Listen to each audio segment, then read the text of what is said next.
Episode 6-7. I don't know how to do it. That is not going to be our cold open. I refuse.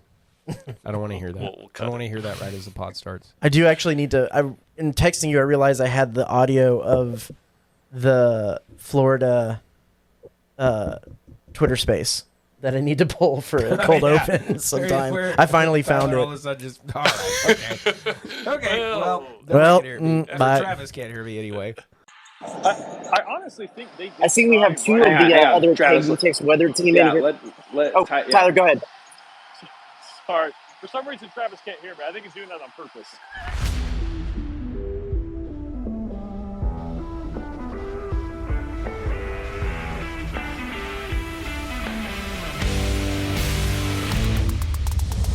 What's going on, everyone? This is the Aggie Game Day Extra Podcast. I'm senior Texas A&M sports writer Travis Brown, alongside chief meteorologist Max Crawford. Hello. Max, how are you?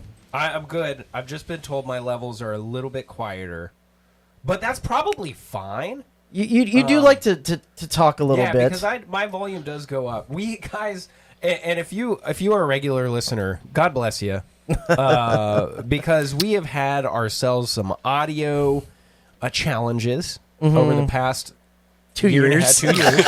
Over the past 2 years. We've done this. In this digital studio, we think that we have struck a balance that worked pretty good, and we are so sorry, and we're working on it. The digital studio was mostly just weather live streams and that was how updates, it and you started, used one right. microphone, but we have four, and so we're kind of having to dust everything off a little bit. We have expanded the use of this little area, and we are starting to finally tap into the potential that it has, and in that, there have been some growing pains for 2 years.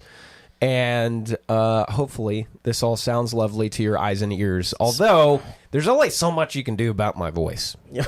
Speaking of tapping into potential, Tyler Shaw over here, sports director. Tyler, how you doing? Yeah, we're very matching eggshell here today. It's one of those neutral tones. Did you get that at Target? Good color. I don't think I did. Okay, I didn't know if maybe we were Target buddies here. No. You know, something that we talked about a little bit before we fired this up. What was your favorite? You know, now the youths, they have the TikToks, they have the Snapchats, they have the memes, they have the brain rot. Yeah. The brain rot. What is your favorite piece of millennial brain rot? Which basically was YouTube. Yeah. We are all millennials in here, yes? YouTube or E-Bombs World or Funny Junk or... We were talking some Homestar Runner. Yeah. One of mine, for me, it's 55. Okay. And that one gets a little weird at the end.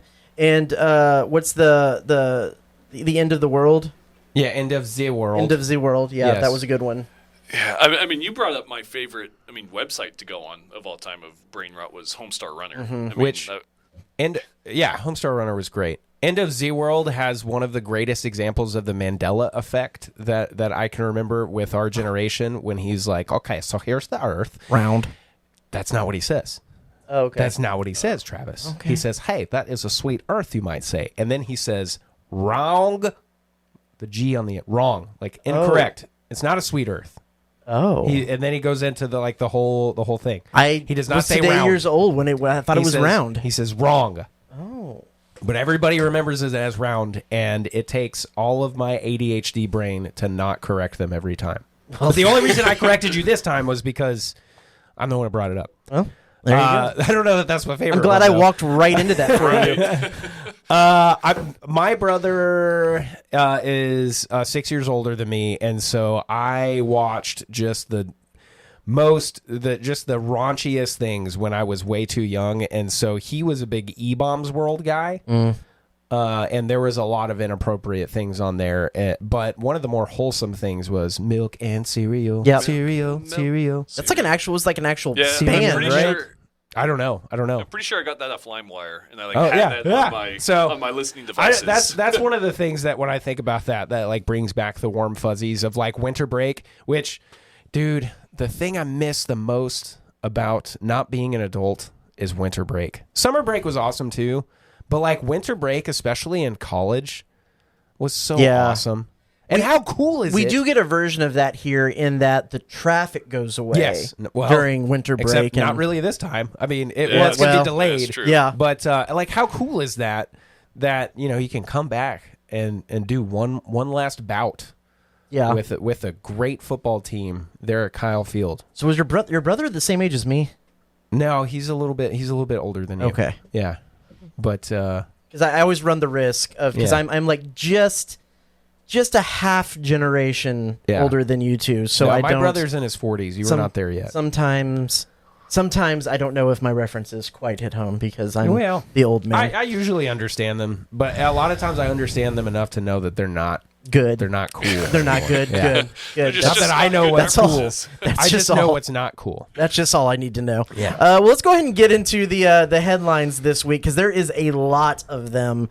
Let's start, of course, with Texas A&M offensive coordinator Colin Klein was announced as the next head coach at his alma mater up there at Kansas State. We talked about this a little bit last week in our kind of makeshift pod as we were doing signing day and the penultimate rankings came out and everything that was going on. Tyler and I had to be separated for a little bit. Because y'all just don't get it. That's why I'm in the middle between you two. You just fight all the time. Appreciate it. So we kind of went into this a little bit last week about why this is a move that I think most of us were expecting to happen.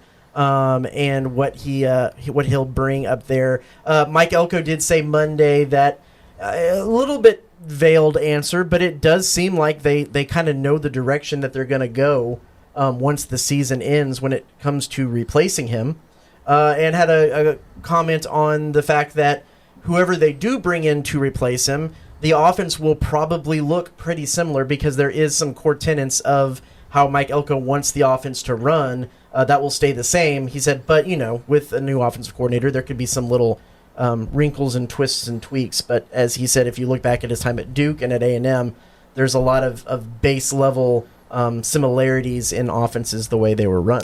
Which makes sense. You're going to get a new play caller in there. So, yeah, you're going to see kind of maybe some new play caller. But his strategy, the aggressiveness or non-aggressiveness, that should all stay pretty even keel and the same, especially when you have an offense that's been as successful as it was this year. Why change so much? So. I agree with you that it sounded very sure of itself when he was asked about it, because one of you asked the question. I think I did. It was one of you, yeah. And because sometimes he's got his veiled responses, but when he's transparent about things, he just is like he did seem very confident. Like, yeah, we've got that pretty much figured out. Those weren't his words, but it did seem very like, yeah, we got it covered. Like, that's not going to be a thing. And whether that's an internal hire or not, I mean, we've got some assistant news that we assume is all but official at this point. But yeah, it seemed like they've already got the direction that they're headed very much in mind. Mm-hmm. Yeah, so we'll be interested to see reports out there that A&M's tight ends coach might be going with him. Who Klein takes from this staff to go with him to Kansas State and kind of helps fill that. Let's move on a little bit to Marcel Reed. He announced on Robert Griffin III's podcast, Out of Pocket, that he is going to return. I don't know if there was much speculation on if he would go to the draft. He is draft eligible, though he will be a redshirt junior next year because it'll technically be his fourth year. But were any of you expecting him? I mean, the two options are NFL draft, transfer portal. I don't think anybody was really expecting him to take either of those options. Were either of you two? No. I mean, yeah, he is draft eligible, but I don't think he is shown or that he's ready really to be a high draft pick. And I think obviously he has the potential to be, so why not stay at least another year? We could see 2 more years of Marcel, to be honest, before he makes that jump. But yeah, I honestly was not even on my radar, but he just kind of said it out in the open. So now it's out there that, yes, he is returning. I think that is the question that will be the biggest one to answer is a year from now. In this NIL era, is this very much a situation where he says, you know what, why don't I just solidify myself, assuming he continues to progress, why don't I just solidify myself as a Texas A&M legend and get a lot of money to do it and stay in college for one more year? I think that's more of a question for next year than it was for this year. I think even if, excuse me very much, I think even if he was going to New York this weekend, I still would have been surprised if he would have declared for the draft. And obviously would have been shocked if he would have gone to the portal, because it seems like we're rocking and rolling with this thing. But yeah, I think that question will be a lot more interesting this time next year. Well, and that's a good point. I mean, yeah, that question will be brought up this time next year. What if he does decide to stay an extra year after? Like, he stays 2 more years. Think of, cementing himself as an Aggie legend. There are a multitude of records he will probably break. I think if he stays for 2 more seasons. Touchdowns responsible for rushing, maybe even rushing yards for a quarterback, maybe even passing yards for a quarterback. I mean, Kellen Mond had those are some numbers that are tough to beat, but I think it's possible he could take pretty much any of those records except for maybe completion percentage. The rushing numbers that Johnny Manziel was able to put together in 2 years were unreal. Yeah. So I think even if he continues to play 2 more years, that it's going to be impressive to see if he can match some of those. Sure. I think he's like and new offensive coordinator notwithstanding. Right. I think he's like 400 yards behind Kellen Mond rushing wise. In that category, the Heisman finalists came out. Jeremiah Love, Fernando Mendoza, Julian Sayin, Diego Pavia. Do we think the voters got that right? Yeah. Did you get it right, Trevor? I am sworn to secrecy. I can't say what my vote is until time, but. You judge me and my peers. I think, and this is not an insult to any of the finalists, but I think this year it was kind of just like there's a bunch of good teams, and there aren't a ton of just this person stands out as not only the key player on their team, but also the best player in the country. I don't know that there was a whole lot of that. Maybe like Jeremiah Smith at Ohio State, and Travis, what is going on your telephone? Interrupting me. I'm trying to make this video stop. Speaking of millennial brain rot, I heard somebody talking about Mortal Kombat on there. I think there are obviously some very impressive players around the country, but like we were thinking at the beginning of the year, like, will Lenora Sellers be in New York? Will DJ Lagway be in New York? Arch Manning and stuff like Jeremiah that. Jeremiah Smith was my preseason Heisman pick. So there you go. I mean, like... Pavia, I think we could have, he was returning for his super senior year. I think that's probably one of the ones we would have assumed he would have been there. Probably not Mendoza is somebody that you would have picked at the beginning of the year.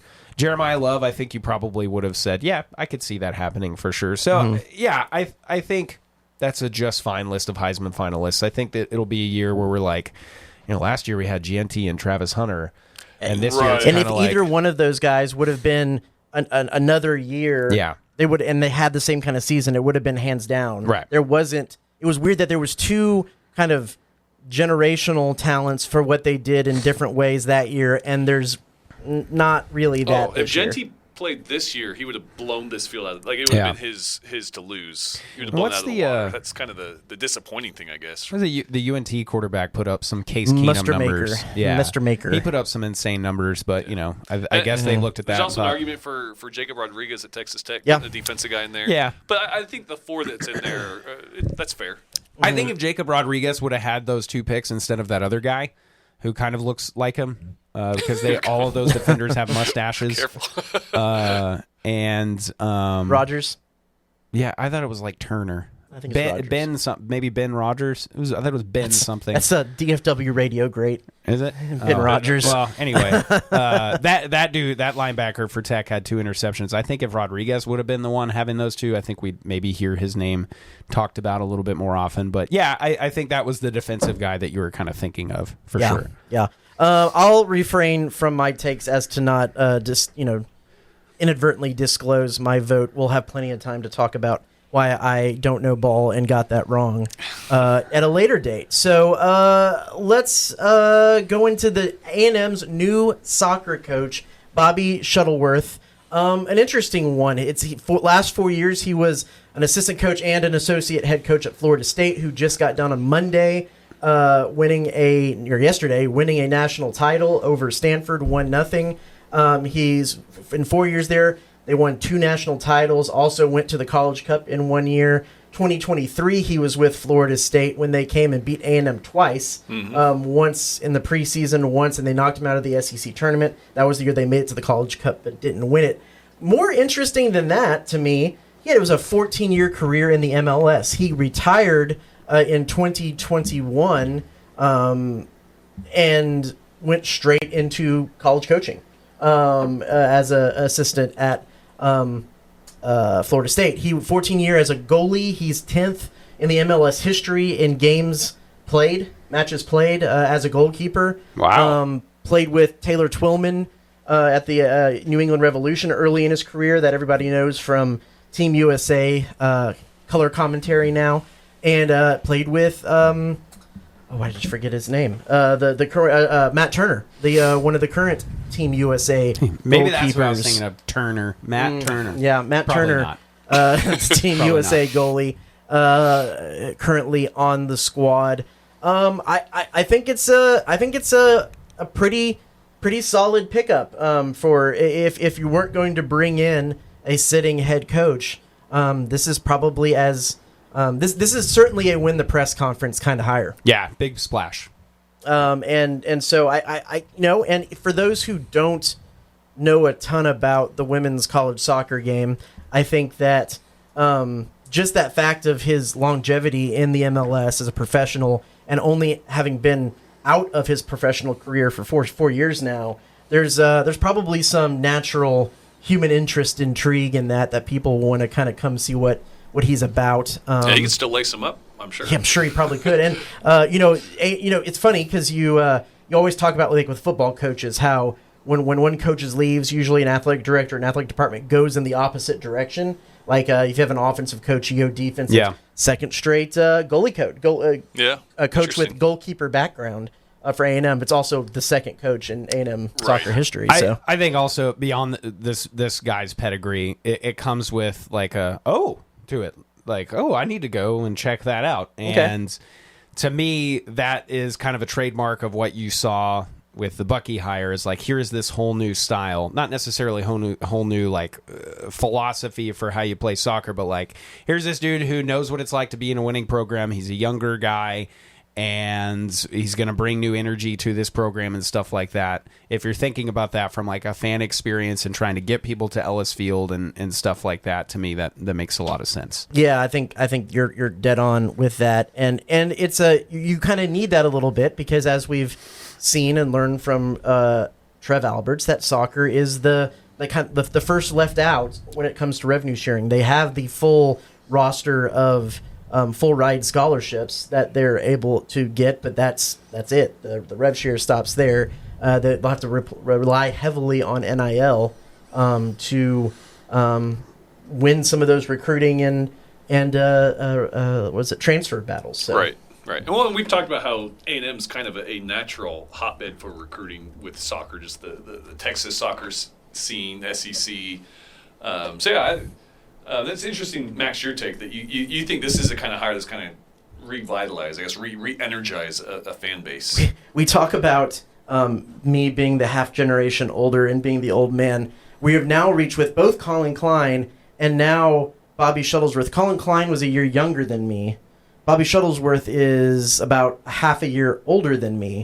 It's weird when you get to that point in your career when you're the same age as the coaches. That's I don't know if I like it that much. That's a weird one. So, volleyball. Jamie Morrison and his girls are heading to Nebraska for the second year in a row for their second Sweet 16 in a row. It's the first A&M volleyball program ever to go back-to-back for Sweet 16s. Tyler, you were out there for a little bit of the volleyball match against Campbell. What do you like? What do you not like about this A&M team heading into the Sweet 16 up in the dreaded and feared Nebraska? Well, it's a confident group, so I think they've got that going for them, and a veteran group. A lot of seniors. I mean, these names like Lednicki and Afena-Kasapala, we've seen for several years now playing together that chemistry. I think they're good enough to compete with anyone. I don't particularly think the draw they have is very favorable, They got Louisville first, which I think they can beat Louisville. But then you got Nebraska on their home court waiting for them in the Elite Eight. And not saying that they can't beat them, but that has got to be one of the toughest one seeds to play. I think had they been like playing Texas or someone that they have proven they can beat, much more favorable of a draw. So it'll take everything to go right for the Aggies' way if they want to make a Final Four run. Morrison had some good comments about the fact that they go back to Nebraska for the second year. They know where the locker room is. They know the environment. They've done that. They've been there before. Except last year they lost to Wisconsin in that first round, so they didn't get to face Nebraska. This year they're trying to look to get past Louisville to be able to face Nebraska, who is the odds, the favorite to number 1 overall seed, the favorite to win it all. I think that's going to be the next big step, the next mark. And he also kind of mentioned, they were kind of the newcomer to the show, so the Nebraska fans were kind of behind them a little bit in that game opposite what Nebraska was playing. They're curious to see if they will have the same kind of underdog support from the crowd. I'm doubting that. Yeah, to me, it is a completely different team that's coming in there. Coach Mo did have some really good sound there about how this is a different animal that we're kind of walking into, and the expectations are obviously they're the same in that you want to go as far as you can, you want to win it all, but I think the expectations are a little bit different than the last time around, especially from the fan base. I think also really cool that it was a combined attendance record in Reed Arena for volleyball this year. I think that speaks to the type of program that Coach Mo is trying to build, and obviously is doing very well. The dude paid for all the student tickets for those 2 games that we got to host at Reed Arena. So he is all in on making A&M a volleyball school. And I would still like to see that top level of Reed start to fill up in some of those bigger matches, but I think we're on the way to that. To your point there, and it's something I kind of wrote about you as the fan voice of the podcast, as we see Jamie Morrison right here on your screen. I'm assuming you're probably heading into the biggest, most knowledgeable volleyball fan. Probably wouldn't go on your own dime. How much does this man now make you want to go as a fan check out what volleyball has going with everything he's done? Oh yeah, that much more. I mean, and Coach Bird was she was an awesome lady. We can talk about her coaching accolades and stuff like that. I think she understood that it was an untapped thing, trying to get that student base rabid and involved in it and stuff like that. I just don't think she was able to because the success wasn't there. And I think Coach Morrison absolutely understands that and has started to finally tap into it. But I mean, if you get this team on a consistent basis, like the level of performance that we've seen over the past 2 years, yes, but especially this season, and you get that on a semi-regular basis, then all of a sudden, yeah, I think he does have all the tools, and obviously Trev knows, how and what a volleyball school looks like. And so that's super exciting for me. Like the traditional non-revenue sports and their potential to bring in some revenue, and for us to have more marquee sporting environments and experiences than just football and, arguably baseball as well. To me, that's what I want more than anything else. Like I want every time you go to an A&M sporting event, it's like, man, the 12th man was crazy at that. I don't think we're there yet. And I think I am more biased than most about our fan base and the potential that we have, but I also like to point out it's not always there for the non-football stuff and the baseball stuff when it's not successful. So yeah, I think he's the perfect dude for the role, and I'm really excited to see what additional stuff we can do in other quote unquote non-revenue sports. Yep. Let's go on to our final headline, and that is 6 A&M football players were named to the all SEC teams. This came out like right as we were getting in here to record the podcast, so I don't have the graphic made. But first team, KC Concepcion is for first team wide receiver. Trey Zune, first team offensive line. All-purpose KC Concepcion, first teamer. Defense, Cassius Howell, defensive line first teamer, and then return specialist KC Concepcion.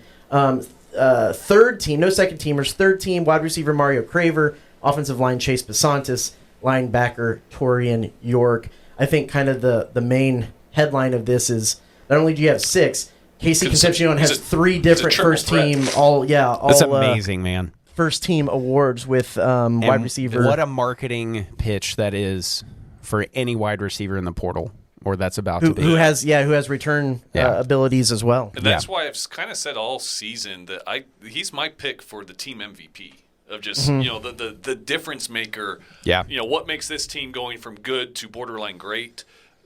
I think it's KC Concepcion and the receivers. You had Mario Craver in that too. The receivers they brought in. Completely changed this offense. And to that point, I think Craver could absolutely step into that role next year. I don't know quite about his punt return abilities just because I haven't seen them, but I assume that he would be very, very good at that as well. I think Terry Bussey would need to be able to go to that next gear. Terry Bussey did have that kickoff return against Notre Dame that was called back. That is true. And he's had several good punt returns too for when KC wasn't doing it. And so I think he absolutely could. Isaiah Williams, another one in that line, depth chart at punt return. To your point, I do think either KC or Mario Craver could be considered the offensive MVPs this year.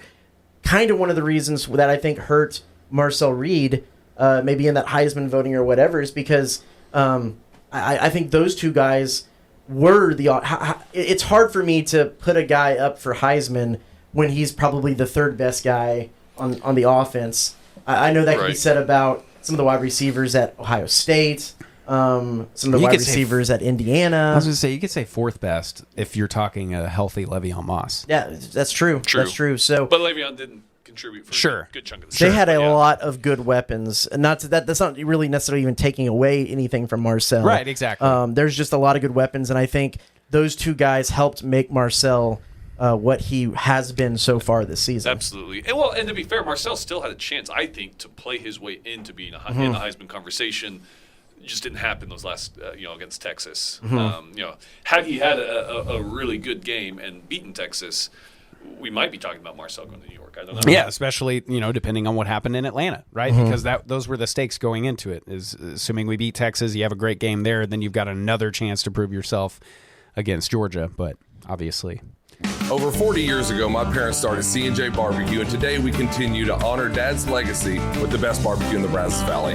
With locations on Harvey Road, Southwest Parkway, and our newest location on William J. Bryan, we carry on our family tradition of serving up award-winning barbecue, sides, and desserts. We also offer delivery, catering, as well as custom menus and private chef services. Come visit us today for some of the best barbecue around. C&J Barbecue. The C is for Chip, the J is for Joe, and the barbecue is for you.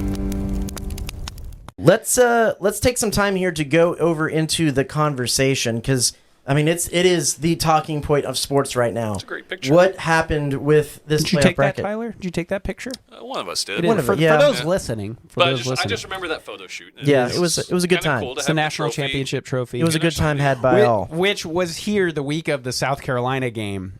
And so many of my buddies were like, "Why is that here? Why is it in College Station?" We did not plan that. No. Was not our planning, our scheduling. So what did happen with the bracket? Because there is a lot of people. There's a lot of people calling for change. There's a lot of people saying there needs to be expansion. There's Notre Dame not going to a bowl game. Like, what offends y'all the most about this bracket this year? First off, I'll say I've heard a lot of conversation, different sides. Paul Feinbaum said we need to do away with the group of fives. No. Yes, I don't think so. I think they're fine as it is. This is more of a down year for group of fives. But when you have a dominant Boise State team, are you going to keep them out? Just because of their conference affiliation and Cincinnati made it to the 4-team playoff as a group of five a few years ago and had a very good team. Over and over again proven that there are group of 5 teams that emerge. This wasn't one of those years, but hey, play the games. If you're kind of hurt that you didn't make it, well, Notre Dame beat Miami, beat Texas A&M. You're in. Texas, don't lose to Florida. There are so many variables of people. There's always going to be controversy those kind of first few teams out, but there's a way to play your way into this thing.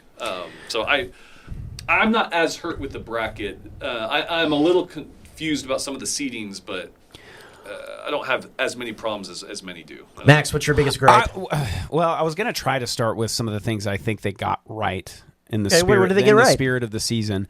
I think the standards that we have set for how you get into the playoff with 12 teams, especially with the automatic top 4 bid with the conference that being eliminated, I think this is about as good as you are going to get.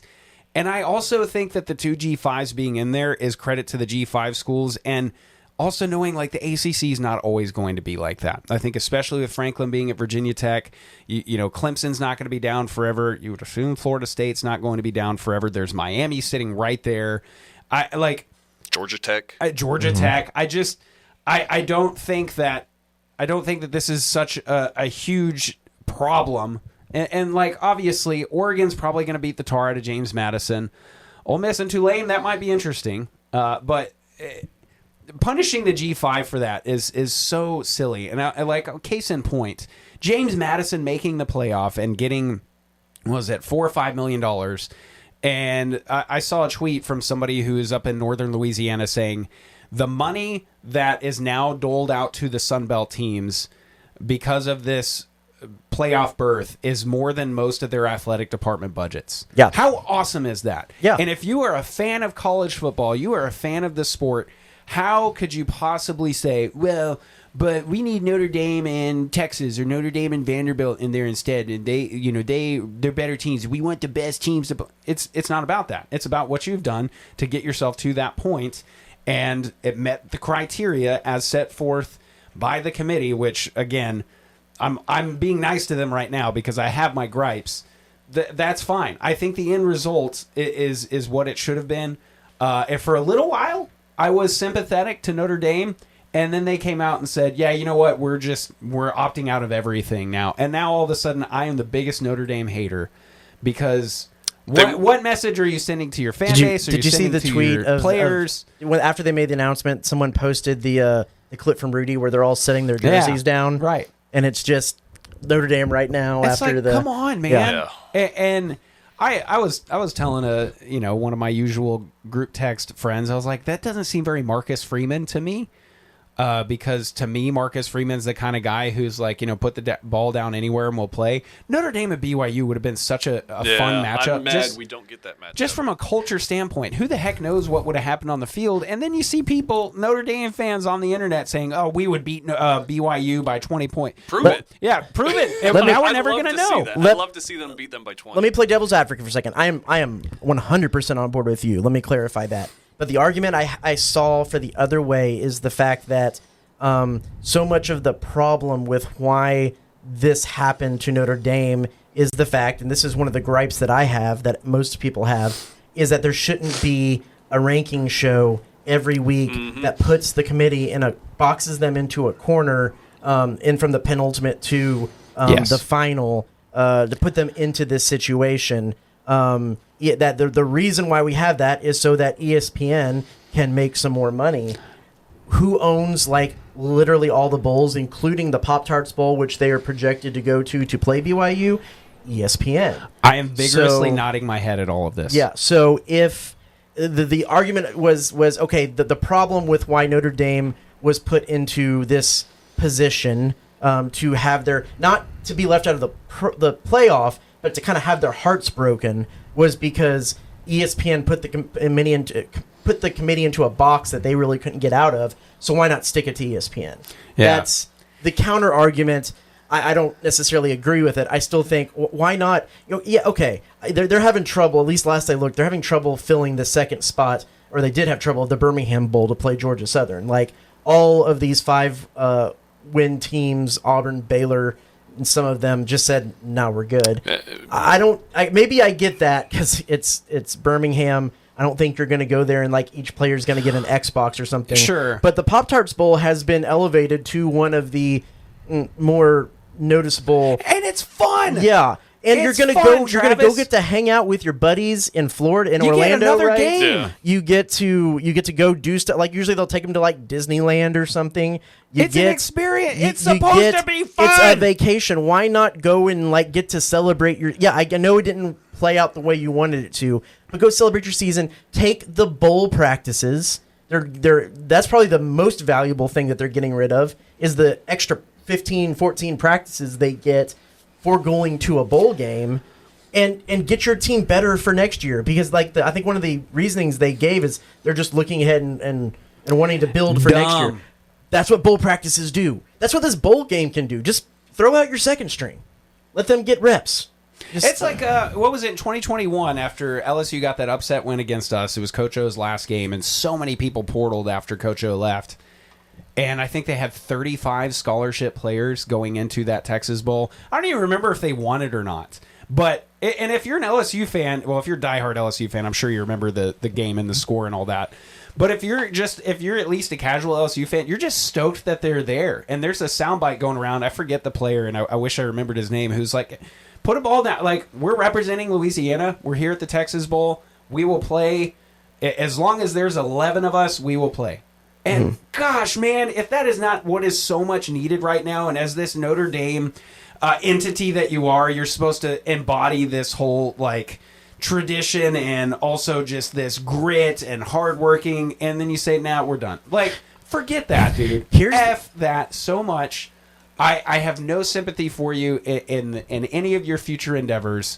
I'm really glad we're not even playing them anymore. Like, they think that they put some stick in the spoke of the wheels of this college football bicycle, when in reality, there wasn't even an acorn to run over. Here's the problem with all of college football right now when it comes to the way that the committee is formulating the bracket, from Lane Kiffin leaving the way that he did, from the transfer portal and the SCORE Act, and every single thing that's wrong with college football right now goes back to the fact that the main goal of college football is not to win a national championship, it's to make the most money. That was completely evident in what Lane Kiffin did in moving to LSU. That's evident in the fact that this is not the best way to decide a national champion, but they're doing it this way so that everyone involved can make more money. It goes back to the fact that we have these super conferences now that make absolutely no sense, with the Atlantic Coast Conference being in San Francisco too, the Big Ten, the traditional Northeastern one, being in LA, the Southeastern Conference having 16 teams. A&M goes 11-1 and is fourth in the playoff, and the ACC puts up 5-7 Duke because of a weird computer formula that have a tiebreaker because the conferences are too big. They did away with divisions, and now there's no good way to settle who goes to the conference title game because you don't play everybody on the field. Like, if there could be someone, and I know this is just a beat, the horse has been beat on this thing, but like, someone needs to get the reins of control of the people who are in power of this thing, mostly the SEC and the Big Ten. I mean, even going back to the fact that, they talk about getting rid of maybe the Group 5 automatic qualifiers. Well, that can easily be done because it only needs the vote of the Big Ten and the SEC to push through anything. No one else has a say. They have a say, but it doesn't matter because whatever they say goes, which means that probably pretty soon you'll see the elimination of the G5 qualifier, which is terrible because college football is about letting 130 teams have a chance to win a national title. Notre Dame is going to be back in the run for a playoff within the next year, 2 years, 3 years. North Texas might never have had that opportunity to be near that situation. Who knows if James Madison will ever be back into this situation again and have a magical kind of season. Even if they get blown out, that fan base will remember this season forever. And if you're a college football fan, that's why it's awesome to tune in to East Carolina versus Memphis on a Thursday night, because it has implications. Yes. Well, why would you not want that? What's one of the best college sporting events ever across the all NCAA sports? men's the basketball NCAA tournament. And why is that? We see the Cinderella runs. We see the stories. There's 68 teams competing for a national title. I think you need to keep the spirit of that, of college sports. But to your point, that's kind of lost right now in college football. It's not a collegiate sport. It doesn't feel like it right now. And I don't see it stopping anytime soon either. I mean, the Notre Dame thing was bound to happen. We've already seen before the Notre Dame thing, key players already opting out of bowl games. For the last several years that happens. Bowl games have lost their luster. It's not what they used to be because of this 12-team playoff. So now you already have that kind of mentality of, playoff or bust, and so everything else kind of doesn't matter. And if you make it a Big Ten SEC exclusive kind of club, I mean, what does that do to the if you're the Big Ten or the SEC or even the ACC, even though some of the stuff was kind of done to them, or the Big 12, you shouldn't complain about any of this because you did it to yourself. Everyone realized that the pandemic, and even a little bit before that, when the first SEC realignment started happening, that hey, there's nobody in charge. There's a void of power right here. Let's go grab it and set ourselves up for the best. Let's stack the deck in our favor so that that when we go out and actually compete, we have a leg up, and not just go out there and compete and see who's better and then move on from there. Everybody is trying to stack the deck, and the game is who can stack the deck more, not necessarily like who can win the games. Yeah. Oh, and that's what, and kind of Max, to your point, what's cool about college football too is the regular season matters. Yeah. All these games matter. No, that Miami game ended up being a playoff game for Notre Dame. Yeah. Had Notre Dame beat Miami, they would be in here and not the Hurricanes. It's just, those kind of games matter. They're playing, as much as I hated seeing, my alma mater BYU, get left out. Their playoff game was against Texas Tech. Had they beaten them, they would have been. It's all these games matter, and we're moving further and further away from it if we're only going to focus on the Big Ten and SEC, because then you're going to eventually have 3 lost teams that they have such a crazy strength of schedule that they deserve to be in. Which I'm about to defend a 3-loss team here in a second. Actually 2 that do not need me coming to their defense at all. Both of y'all just absolutely cooked. I will also say, we were talking at the beginning of the year, especially Notre Dame week, and maybe this was just me pre-coping, but I was saying, this game can do a lot more for us if we win than if we lose it, because conference scheduling and stuff like that. Well, it ended up that Notre Dame win is the reason we are still in the playoffs, I think, because if we were sitting here at 10-2, we'd be right there with BYU. And you know what? If we were 10-2, if we were 10-1, or golly, guys, if we were 10-1 going into the Texas game, and Texas ended up being 9-3, and we were 10-2. Texas probably would have jumped us. Probably. And so all of a sudden that Notre Dame game makes so much more, it's so much more valuable to have it in our schedule. And that's exactly why you argue for having a decent enough Power 4 non-conference schedule. That is why we are in the playoff. That is why we are able to host. But it goes both ways, because if you that's true if you win it. But if you lose it, Notre Dame scheduled 2 Power 5 preseason. I mean, they don't have a conference, but early season tests in Miami and A&M, and those were the 2 reasons why they got left out. Yeah, but again, I'm not coming to Notre Dame's defense on this. I'm just not. So I don't even know how much time we have left in this recording, how long we've been rambling on. I am going to come to the defense of 2 of these 3-loss teams here, and one of them is Alabama. Nobody needs me to take up for Alabama here, but a lot of people on this interwebs conversation were like, there's only one 3-loss team in the playoff. There's only this, there's only that, and it's Alabama, and it doesn't make sense, and this and that and the other.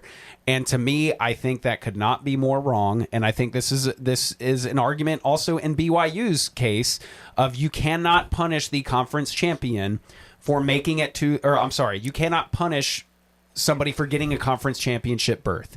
You just can't do that, because if you do that, then all of a sudden that conference championship makes 0 sense. Now, consequences for losing, yes, you can argue there should still be some, and Alabama got absolutely throttled by Georgia. That's not what I'm saying. My point is, Alabama was the 2nd overall in the conference leading up to that game, and therefore they needed that conference championship berth. And I forget which talking head said it. Might have been Pate or Wasserman or somebody. Now Alabama's punishment for that is they got wrecked by Georgia, and now they have to immediately turn around and go to Norman. So if they're frauds, they're going to be out in the first round, and that's fine. I don't think they took anybody's spot, because the bottom line is they were in Atlanta, and they beat the team that they went to against in Atlanta. So their wins ultimately outweighed, even though it was a kind of sluggish finish to the season for them. Alabama should still be in the playoff. And sorry, Tyler, the difference between Alabama and BYU, and this is the problem with the rankings, to go back to all that, is that BYU was out of the bracket in the penultimate rankings, and they stayed out of the bracket. Yeah. Alabama was in the bracket, right, and so they kept them in the bracket, right, which then you go back to why are we doing? We should have one look in like they do in college basketball with 16 teams and a final, and get rid of all of this week to week madness. Yeah, I think the only argument there is why were they ranked there to begin with? But yeah, the reasoning of the ending makes sense. You get the outrage because the committee has set themselves up for it, like we've talked about. It's kind of ridiculous. The only other, and I am not going to spend a lot of time talking about this because the Texas fans have just been all up on my Facebook for some reason because I posted a couple of things about A&M as the chief meteorologist, the only chief meteorologist based in Bryan College Station. As the arrhythmia of the spirit of the of Aggieland. Don't you know I'm on a podcast? But one thing that I will give Sark credit for is he would have done exactly like Elko would have done. If the records were switched, Elko would be saying the exact same thing that Sark was saying all the way leading up to that final ranking.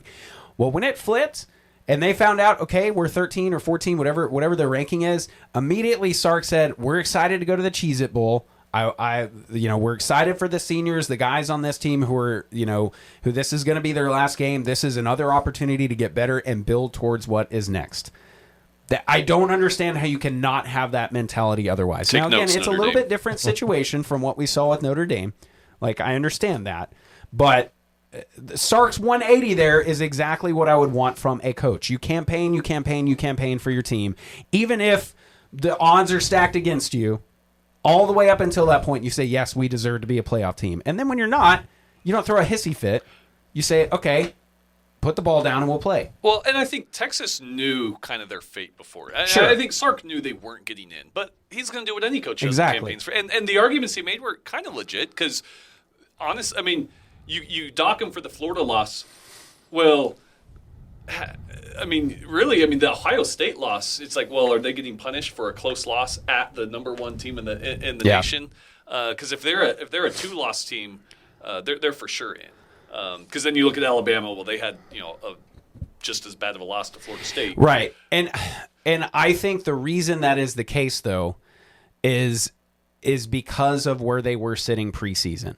If they are preseason number one and they didn't have Ohio State on that schedule, say they had Purdue instead, and they were 10-2 going into this with the loss to Florida. Who else did they lose to? To Georgia. Georgia, yeah. You have a loss to Georgia and that WTF loss to Florida. If not for that preseason number one ranking, I think what you're looking at there is, okay, there's Vanderbilt and there's Texas, both at 10-2, and maybe you would give the edge to Texas because of the head-to-head. But I still think at 10-2, the way this season played out, I think Texas could have been left out at 10-2 without that Ohio State loss and instead just a random other P4 team win. I do think that is a possibility because, case in point, if A&M would have gone 10-2, I think there's a real strong possibility we would have been left out of the playoff also. I don't think that's going to be the case every year, especially with the 9-conference game model coming back. I think that we are going to be looking at so many 3-loss teams next year, and they are all going to be making a case for the playoff, and I think even more 3-loss teams are going to make it into the playoff next year. Here's the most important thing moving forward. Don't just let's get some data. Don't change anything. Let's see how this plays out multiple years in a row before we go in. That was the problem with the BCS, is that as soon as somebody was left out and somebody was enraged, we had to go back in and tweak the algorithm, tweak the formula. Just let's let it sit for a second and see, because I bet more times out of not, it's going to wind up like last year, where there really wasn't necessarily even 12 good teams to put into the bracket, or there isn't some crazy scenario where 2 G5 teams get in. You almost, if you let it sit and marinate and see that year after year, a ton of Big Ten and SEC teams are going to get in every year and it's going to be fine, then you can celebrate the years when 2 G5 teams get in. You're like, oh, this is interesting. This is cool. Like, this can be one to remember. This could be the Boise State Oklahoma game that literally everyone remembers as like one of the greatest college football games ever. Watch Tulane and Ole Miss. Watch that game. I know Summerall's not there anymore, but when you first said don't... Well, he is there. Right, exactly. Yeah. When you first said don't, I thought you were just going to say don't lose to Florida. Don't lose to Florida. Also, don't do that either. Yeah. But yeah, let's just take a deep breath and see how this goes. Maybe you might lose an odd mill here or there. If your team doesn't make it one year or not, but if you're the SEC, the Notre Dames, whatever of the world, like you're probably going to make it back here in a year or two. Just chill out, because I think that's the best thing for college football is let everybody just kind of figure it out, get used to it, like it, have some confidence that okay, if my team, if I follow a blue chip and my team, blue blood, and my team doesn't make it this year, they'll probably make it again in 2 years. There's probably not going to be some huge drop off with these teams that have good rev share, good facilities, all of that. Like they'll be back. It'll be fine. Take a deep breath. Or you're going to fire them, buy out tens of millions of dollars, and find bring in the next who'll get you and you're going to go in the transfer portal and pull in the best prospects. Like it's going to be fine. And we don't need college football changing the rules every year to where people don't even know how the playoff process works anymore because it changes. It reminds me of the fact when like instant replay, or I follow a lot of English soccer with VAR. When you're in a league that has VAR, every goal that goes in against you, you go, well, maybe they'll check it. Well, maybe they'll check it and it'll change. Even though you saw with your eyes what happened, maybe they'll check it. I kind of feel like it's that. Oh, my team didn't get in. Well, maybe they'll change it. Maybe they'll change it to where my team can get in next year. It's like maybe your team will just get in next year with the rules how they stand. Yeah. Just chill. You know just what take would a be deep fun? breath. You know what would be really fun? This is never going to happen. But what if, say Mississippi State's sitting at 5-7, and I could be way off, but I believe Southern Miss had a pretty decent year this year. What if there was a relegation type of thing? I would love that. Where Southern Miss then takes Mississippi State's place in the SEC. That would be so much chaos and so much. It's like never a going to Big happen. 12 team. Like I think that would be amazing. Like what if Oklahoma State got bumped down and you throw Tulsa in the Big 12? It would be amazing. Well, there's so many financial. I know. Ramifications, but it would be really fun. And you know what though? I'm looking forward to this Saturday when South Carolina State plays Prairie View A&M. You know why? Because it's football, and I'm excited to watch it, and I'm going to make my whole family watch it too. Let's quickly go around the SEC. This is kind of more of a national story, but it happened in the SEC territory. That is, according to IGN, the video game reporting network. GameStop accepted over 80,000 items during this week's Trade Anything Day event, which means they're kind of bolstering their trading in games as a big business model, and that you can trade these in. So they said you can bring anything, and we'll give you some amount of store credit for it. Some of the things that were brought in, 2 taxidermied animals, one a bobcat, one a goose. This one is great. I couldn't pull it. I'll show you all later. A portrait of a dog that's dressed up like Snoop Dogg. Nice. Okay. Complete with like ponytails and everything.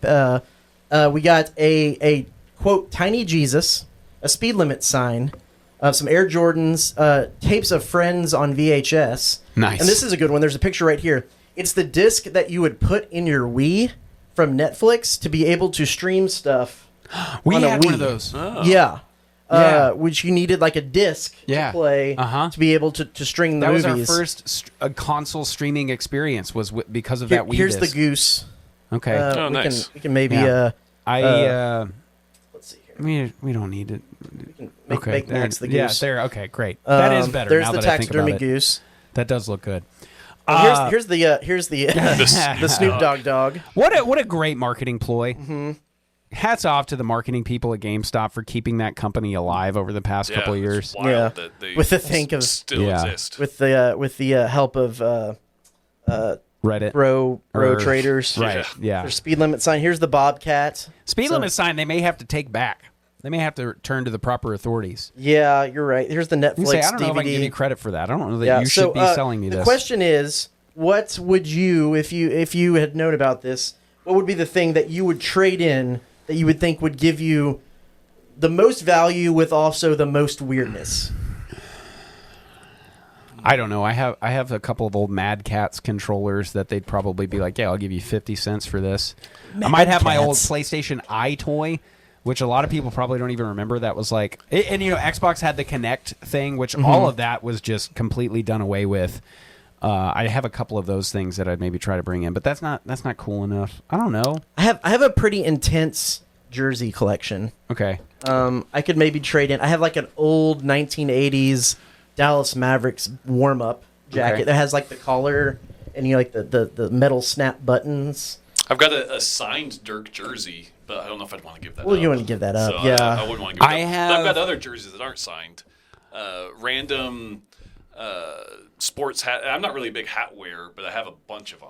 So I'd probably trade in some hats. I have so one of my weird fandoms growing up and even into my adult years was the Dallas Sidekicks indoor soccer team. I have an absurd amount of Dallas Sidekicks jerseys. I might have an old Toon Squad jersey. Oh, okay. Good one. I'd probably, if we're going games, I mean, I've got all my Super Nintendo games and the Super Nintendo console. Yeah, but you need to hold on to those. Yeah. Well, some of them I do. Yeah.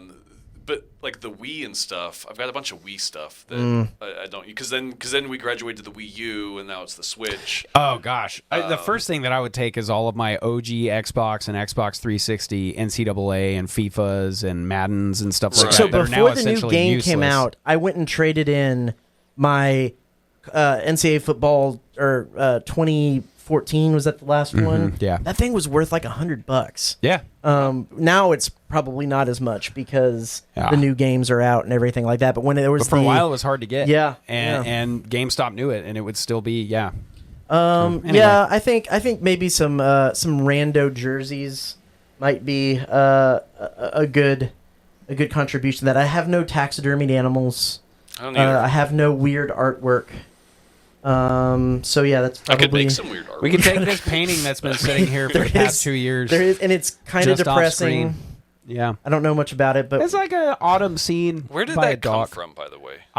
Is a story that I'll tell you later. All right. Okay, maybe we'll save it for next week. Okay, well, yeah, maybe we should auction off the painting on the podcast because sounds good. That needs to It wasn't leave. always here because this used to be the sports office. That's correct. And it was It not. is not always. No, it was not a part of this. It was not a part of the OG sports office. No. Well, that is more than enough time that we Yes. have this week, and we, since we solved all of college football's problems, there's really nothing else to talk about. So be sure to check back in next week. We'll have the full kind of game preview as Texas A&M takes on Miami. I know we didn't talk a whole lot about that this week. We'll do that next week, and all kinds of previews and everything. We'll get to talk to a lot of players and coaches and everything leading into that big game in Kyle Field, the first round of the college football playoffs and the first ones that A&M are involved in. So for Max Crawford and Tyler Shaw, I'm Travis Brown. This is the Aggie Game Day Extra Podcast. We'll see you next week.